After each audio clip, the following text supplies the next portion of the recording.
I get so many questions about how to build a business these days that I wanted to be able to create a playlist that if you want to build a business, you can just follow it step by step. Or if you know someone else who might want to build a business themselves, then you can just share this playlist with them. So that's what I'm going to do. I'm going to go step by step and build this thing in public. What I mean by building in public is I genuinely don't even know what business I will be building over the next bunch of however many videos it takes, and you'll get to see every ounce of the behind the scenes.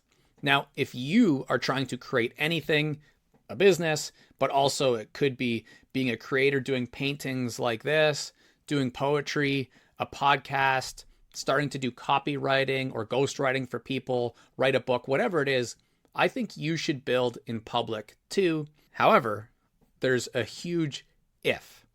You should build in public if you can do it without slowing you down. And the reason why I say that is that it was super painful for me wanting to be someone who could build in public, but struggling with it because I would always be overthinking the difference between making the thing and then getting that done, but also creating the content that shows the behind the scenes. And it would almost be like having two projects instead of one. And that for me was really something that slowed me down.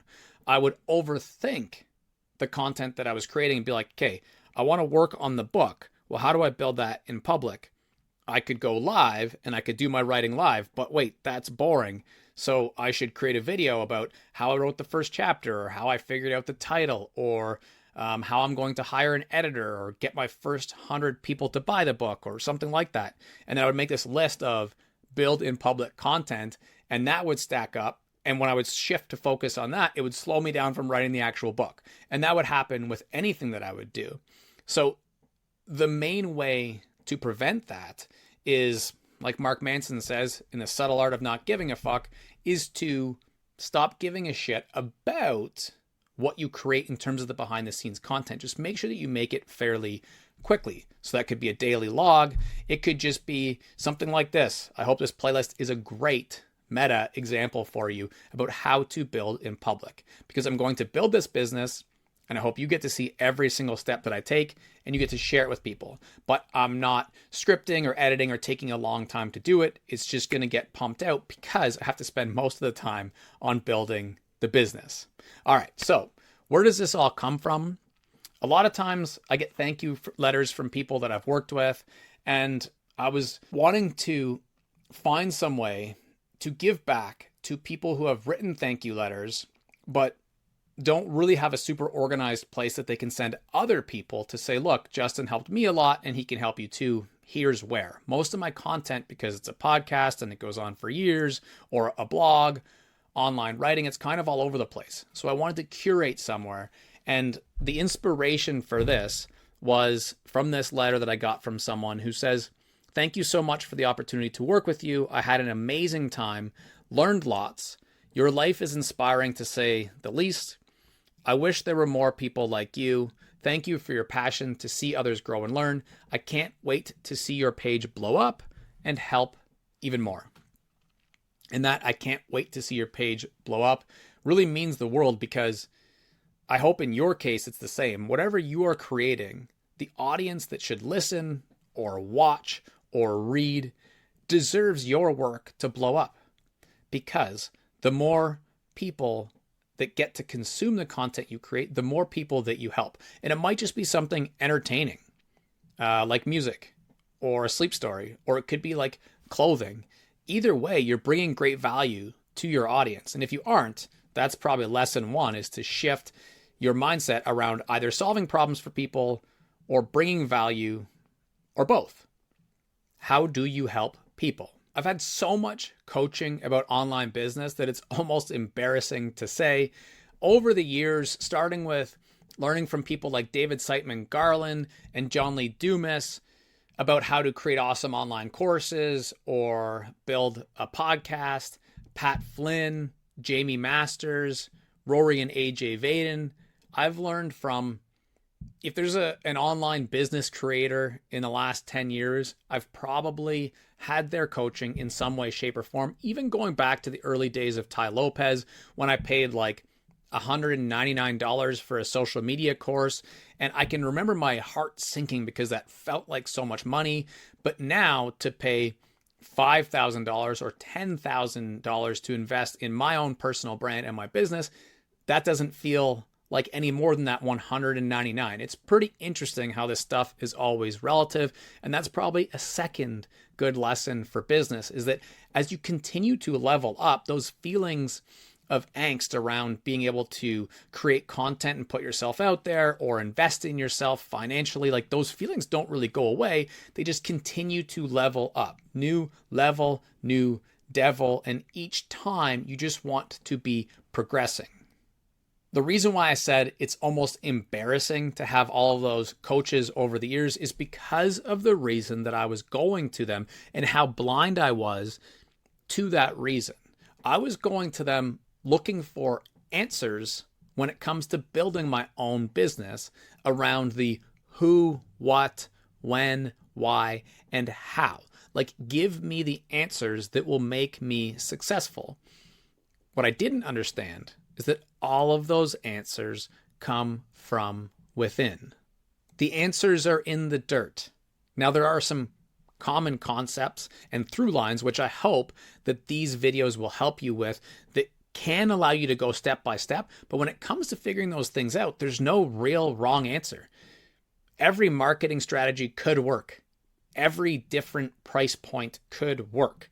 And we'll talk a little bit more about that in future videos. But what is unique to you is the main thing that you need to figure out. You don't have to pay any money to do that. If you're checking out this episode, then I can only assume that you know how important it is to own something, to start some kind of business for yourself. I made a recent episode about why the rich get richer and why we need to own something to build leverage, because I wanted people to fully understand how important ownership is at first. Now, when I share how important it is for you to own something, a lot of times people get squeamish. They kind of shrink down if they're not used to this idea. Now, let me first clarify that you don't have to build a big tech startup. You could start by selling cards around Christmas time or ornaments, or you could make some sneaker art. You could build a lemonade stand once a year. It doesn't really matter. In my case, I have a podcast, I'm creating books, I do coaching and different offers in the business world. But the point is, own something. It does not need to be a full-time job. It does not even need to be half-time. I used to say to my brother that you can create 1% of your output as something you own. Build your Madden gaming channel. That's something that you fully own. So if you're here and you appreciate the idea of ownership, then the next question becomes, how do we build these things? And there's a few secrets, tips, tricks that get floated around the internet. My goal with this series, the next whole bunch of episodes in a row, is to help you understand how to put the dominoes in the right order when it comes to building an online business. Now, my goal for this is to build a successful creator business, let's say to $1 million over the next 2 years. That might seem like a short amount of time. It might seem like a long time, but I love in Noah Kagan's book how he titled it $1 Million Weekend. Now that would be a little bit fast, I think, but the point about that book is actually just to see how you can validate your $1 million idea within 48 hours with real proofs that you know you're on track to build $1 million business. And again, that number might seem like a lot, but I promise you, if you stick with this series and you build yourself, all of a sudden, your goal is going to shift way beyond the $1 million mark, which right now might be something you disagree with. You might be surprised by that, but I promise you, all of a sudden you'll be like, whoa, $1 million business wasn't really enough. And you'll see why later on. Now, our goal with this is to build $1 million business. And in terms of the timeline, I hate goals. I've actually created content and written about the fact that I think goal setting sucks. But as a fair estimate, let's say the goal could be to build $1 million business over the next couple years or so. Now, when I went into college to become a teacher, all I really thought about at the time was your conventional teaching, working in a high school. You know, the bells, the lunch breaks, the homework, the essays, the assignments, the exams, the report cards, and the whole system. I didn't really realize at the time how important the teaching itself would become. And the reason I bring this up is because I want you to create a personal brand, a business around this concept of teaching, of being a teacher, because you have great knowledge, wisdom, intuition that you can share with others that right now you might not believe people would pay for, but the truth is they will. They will invest in your ability to teach. And so throughout this entire time, you'll be building expertise, but I also want you just to keep in mind what are things that you can teach. And right now, because I've been through this with hundreds of people before, you might think that there's nothing you can teach. But I promise you, by going through the entire series, you're going to start to develop belief in different things that you could teach. And it gets a little bit esoteric, but that ability to actually be a great teacher, not just the suit and tie standing at the front of the classroom, but everybody. If you're a social media creator, a filmmaker, any type of business owner, a salesperson, your ability to teach, to educate is actually extremely important to building out your entire business ecosystem.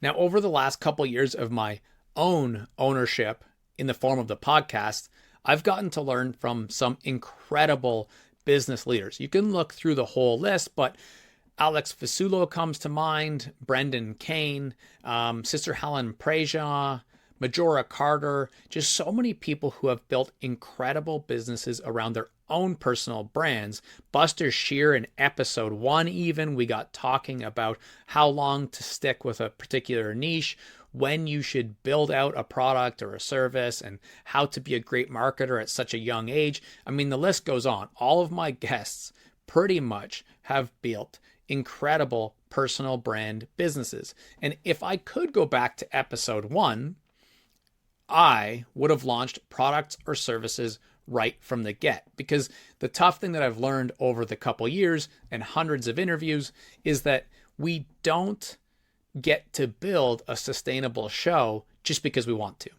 And this is the part that I could pretty much cry over because of how exhausting it was, is thinking like, look at Joe Rogan. Once he makes it to a couple thousand episodes, like, I just got to keep going and then I'll get there. Well, you can't get there because you'll burn out unless it's sustainable. And the only way to make your creator business sustainable is that second word, business. How do you actually create the business part of becoming a creator? And so if I were to give you advice in this first episode, I would say start thinking about how do you make money from day one. We can pivot, we can scale, we can do different things later on, but don't say, oh, I'm going to wait until episode 100, or I'm going to wait 6 months, or I'm going to even wait 3 episodes. Like, think about the business aspect of building your podcast right from day one. What could you launch today? What could you teach? What could you provide as a service from day one that solves a problem for people in a specific way, and launch it as soon as you launch your content? Now, today's homework is going to be looking at this Ikigai map. Ikigai is a Japanese concept that means a reason for being. And you're going to look around this map and ask yourself, what are you good at? What do you enjoy? What do people need in the world when it comes to these things that you're good at and you enjoy? And just list things that you could teach, that you could possibly teach. For now, just brainstorm, how could these be a product or service? There's no wrong answers. Just get the juices flowing, and feel free to go talk to friends about this if you'd like. Reach out to me and I'll help if I can. There will be more detailed ways that will go into planning your business, but for right now, I want you to just keep it really simple. Brainstorm, what things could you teach? What are you good at? What do you like to do? What do people in the world need? And any of those things could become a book. They could become a YouTube channel, a podcast, or they could become a service that you offer to others. Now, one last quick point. I know that when I was really struggling with picking a niche, it was because I'm extremely multi-passionate. I want to do paintings. I want to write poetry. I want to help teenagers and people in college trying to figure out their career or business pathways. I want to help other former athletes like me who want to build personal brands around speaking or writing. I want to do so many things. And trying to juggle all of these things at the same time was exhausting to the point of burnout, but only because I was missing one important piece of information. I'm not even sure where it came from. Probably a podcast episode, a mentor somewhere, or some light bulb went off. But you can do all of those things. But just doing one thing at a time is the key. So for each episode you create, you have to have a very, very specific niche. Drill down as far as possible. When it comes to your painting, have a very specific audience in mind. If you write poetry, well, who's that poetry book for, and what problem are you solving for them by creating it? If you launch a lead magnet or you create a product within your business, who is your core audience? How do you solve a problem for them in a specific way? And get very, very, very specific, but about each thing you do. And it can be in your overall solar system, your overall ecosystem of the business that you're building, almost like a holding company. You're holding all of these different niches if you're the multi-passionate type person. If not, then you can just get very niche, very specific, and that's probably easiest. It's probably best. In the next episode, I'll show you how all of the creative entrepreneurs that I've looked up to have built their millions. And one thing you're going to notice is that their business models are almost all identical. Brendan Burchard, Daniel Priestley, Myron Golden, John Meese, they've all built their businesses in almost the exact same way. So I'm going to copy it with this building in public business, and you can copy it too. We'll talk about that in the next episode. Until then, all the best and just keep learning.